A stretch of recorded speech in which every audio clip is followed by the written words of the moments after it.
आज आपके सामने जो है हिंदी के प्रयोगवादी कवि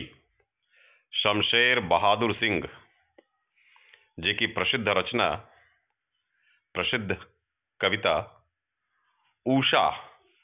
का भावार्थ लेकर मैं उपस्थित हूँ। और ये कविता जो है वो जैसा कि नाम से स्पष्ट है,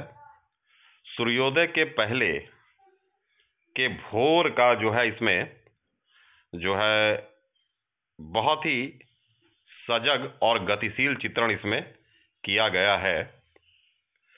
और एक ऐसी छवि उकेरी गई है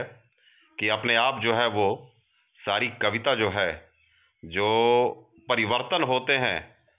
पल पल के परिवर्तन को, है ना, भोर होने के बाद जो पल पल का परिवर्तन होता है और जो भोर की कालिमा है वो धीरे धीरे लालपन, है ना, और सफ़ेद रंग में जब सूर्योदय होता है ना, तो उस समय के रंग में जब बदलती है तो उसके पल पल का वर्णन जो है कवि ने बहुत ही चित्रात्मक रूप से यहाँ पर किया है। तो शुरू करते हैं ये कविता उषा। प्रात नभ था बहुत नीला शंख जैसे, भोर का नभ राख से लीपा हुआ चौका अभी गीला पड़ा है। कवि बताते हैं कि प्रात का जो नभ था, वो जो भोर का जो नभ था, है ना, पहले प्रात नभ कहा, फिर उन्होंने समझाया भोर का नभ, यानी जब सूर्योदय नहीं हुआ था, जब अभी अंधकार ही था, है ना, भोर के समय, तो किस तरह का नभ था? बहुत नीला, काफ़ी नीला आसमान था। और उसकी जो उपमा है उन्होंने शंख से की है कि शंख के समान, शंख का जैसा नीला रंग होता है तो उसके समान जो है ये आकाश इस समय दिख रहा था। कवि ग्रामीण परिवेश का चित्रण करता हुआ आगे बताता है कि जैसे राख से लीपा हुआ चौका, है ना, किसी चौके को जब राख से लीप दिया जाता है तो उसका जो रंग हो जाता है, ठीक उसी रंग का अभी नभ दिख रहा है। और चूंकि अभी नभ आसमान में जो है वो जो सुबह का जो शीत या ओस आप कह सकते हो वो है, उसका असर है, इसलिए ये चौका भी किस तरह से लग रहा है जैसे कि अभी हाल में तुरंत किसी ने क्या किया है कि इसको जो है वो लीपा है और वो गीला पड़ा हुआ है। तो एक गीले चौके का जो रंग होता है, उस रंग को ये जो भोर का नभ है, ये जो उषा काल जो अभी ये जो चल रहा है, तो उसमें जो भोर का नभ जो है वो उस रंग को जो है वो प्रदर्शित कर रहा है। और आगे क्या बताते हैं? बहुत काली सिल जरा से लाल केसर से कि जैसे धुल गई हो, स्लेट पर या लाल खड़ी या चाक मल दी हो किसी ने। तो नए नए उपमानों को लेकर जो कवि हैं शमशेर बहादुर सिंह जी, वो यहाँ उपस्थित होते हैं। अब देखिए एक और नया उपमान, अभी एक नया उपमान उन्होंने दिया था कि जैसे चौका जो लीपा गया है उसके समान जो है वो रंग है। और अब वो बता रहे हैं कि बहुत काली सिल जरा सी लाल केसर से कि जैसे धुल गई हो। अब जो आसमान है ना, वो किसके समान दिख रहा था? तो उसको उन्होंने बताया कि अब धीरे धीरे, चूंकि आपने देखा होगा कि जब ये भोर धीरे धीरे धीरे धीरे भोर का पहर जब आगे बढ़ता है तो कैसे कालेपन से लालपन की ओर जो है वो रंग जो है वो बिखरते चले जाते हैं। तो उन्होंने रात की जो तुलना कर दी है वो काले सिल से कर दी है। सिल जानते हैं, ग्रामीण परिवेश से चूंकि सारी बातें को वो लेकर चल रहे हैं, तो यहाँ पर सिल जो है वो मसाला पीसने का जो पत्थर होता है उसको सिल कहते हैं। तो बहुत काली सिल, तो उस काले पत्थर से जिस पे मसाला पीसते हैं, तो उस सिल से उन्होंने तुलना कर दी है। और फिर क्या कहा है कि है तो वो सिल काली, लेकिन उस पर लाल केसर किसी ने जो है वो क्या कर दिया हो, जैसे कि फेंक दिया हो। तो इस तरह का जो है एक मनोहारी जो है वो दृश्य इस समय बन रहा है ना। कालेपन और लालिमा जो है वो दोनों का एक मेल ये जो है उषा काल यहाँ दिखा रहा है। आगे कहते हैं कि स्लेट पर या लाल खड़िया चाक मल दी हो किसी ने। अब अगला जो उपमान है वो उन्होंने स्लेट का लिया है ना, बच्चों की स्लेट जिस पर बच्चे लिखाई पढ़ाई करते हैं।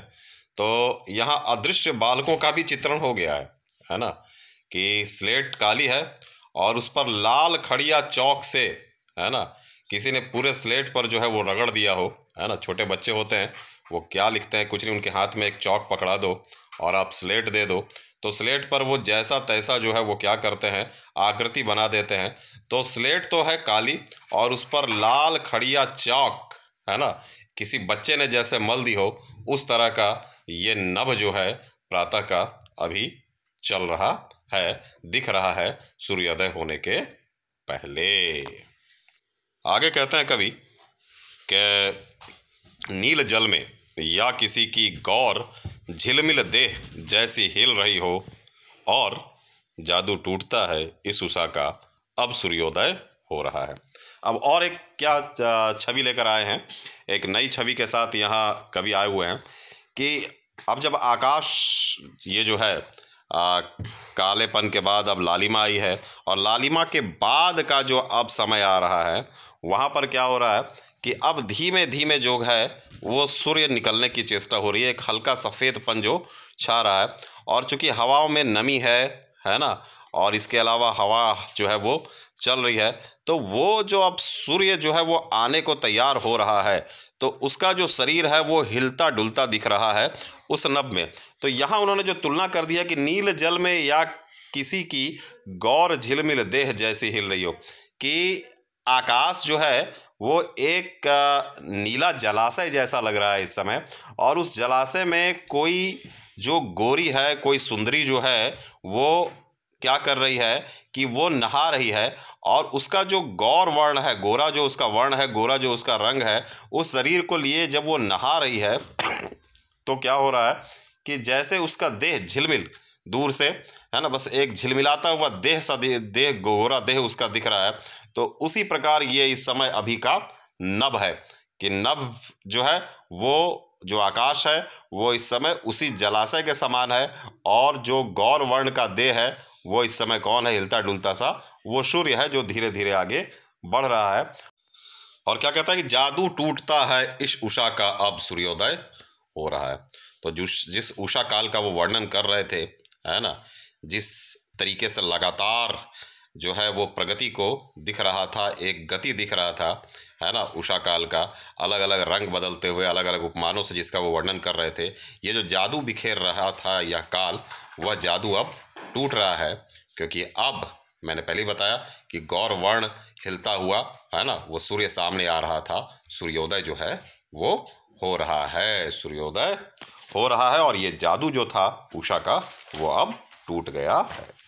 तो यह थी कविता। आपको करना क्या है कि इसको समझते हुए इसके भावार्थ को लिखना है ना, और जब अपनी तरीके से कई बार सुन के इसके भावार्थ को आप लिखेंगे तो निश्चित रूप से एक अच्छा भावार्थ आप तैयार करेंगे। बाकी शुभकामनाएं, और आज इतना ही, और फिर मिलते हैं एक नए पाठ के साथ। धन्यवाद।